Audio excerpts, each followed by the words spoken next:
When it was late that same day, the first of the week, through the doors where the disciples gathered had been closed for fear of the Jews, Jesus came and stood in the midst and said to them, "Peace be unto you." And when he said this, he showed them his hands and his side. The disciples therefore rejoiced at the sight of the Lord. He therefore said to them, "Peace be to you. As the Father has sent me, I also send you." When he had said this, he breathed on them and said to them, "Receive the Holy Spirit. Whose sins you shall forgive shall be forgiven them, and whose sins you shall retain shall be retained." Now Thomas, one of the 12, called the twin, was not with them when Jesus came. The other disciples therefore said to him, "We have seen the Lord."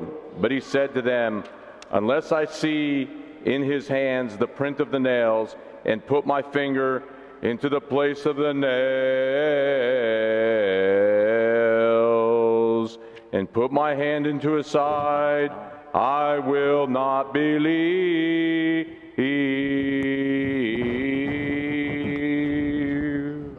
Christos anesti. Alithos anesti. Christ is risen. Truly is risen. Glory to his third day resurrection. Προσκυνούμε αυτού την τρίμηνος έγκαιρστην.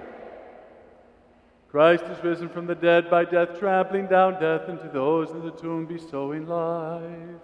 Truly the Lord is risen. Christos anesti. Alithos anesti. Christ is risen. Truly is risen. It's very joyous for us as clergy to go through the journey and experience of Holy Week, inasmuch as it's joyous for every Christian. Yet it's also tiring. And we find ourselves usually on a very high after the Anastasi service last night. When we get home in the wee hours of the morning, and one would think, even the candles are tired. One would think that waking up in the morning to come back to church is the last thing in the world that anyone wants to do. And as clergy, many times we say, "Oh, we have to go back for the Agape service." However, we find ourselves more often than not waking up earlier than normal on Easter Sunday. A little more pep in our step, even though we're exhausted and tired, because of how important it is to be here to offer the message that we hear in today's gospel reading. We hear in today's gospel reading that after the Lord was resurrected from the dead, he appeared to his disciples.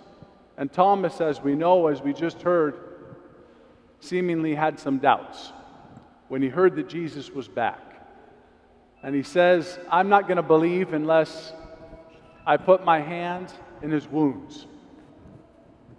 And Christ appears once again with Thomas there, and he immediately addresses Thomas. And he says, "Go ahead and put your hand in my wounds, and the mark of the nails and here in my side." And Thomas responds beautifully. He doesn't reach out and touch Christ. He doesn't have to. He immediately drops to his knees and he says, "My Lord and my God." Christ is willing to address any doubts that any of us have. But do we really want those doubts addressed? Oftentimes we like to say, "Well, I'm not very religious."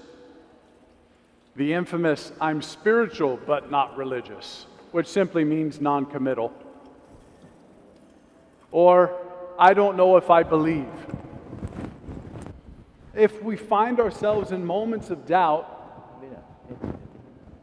what we really have to ask ourselves is, are we grappling for truth? Do we really want the answer? Or is it simply an excuse to be non-committal in our lives? Thomas was not attempting to be non-committal. He was all in. He just had a road bump. Yet because Christ presented himself once again, immediately he was able to overcome whatever road bump was in front of him and immediately dedicate his entirety of life to the service of the gospel message. And so here we are after an emotional experience of Holy Week and Pascha, everyone believes extra in these days because we're influenced by the fuel of our emotions. Yet by Wednesday afternoon, how will we feel?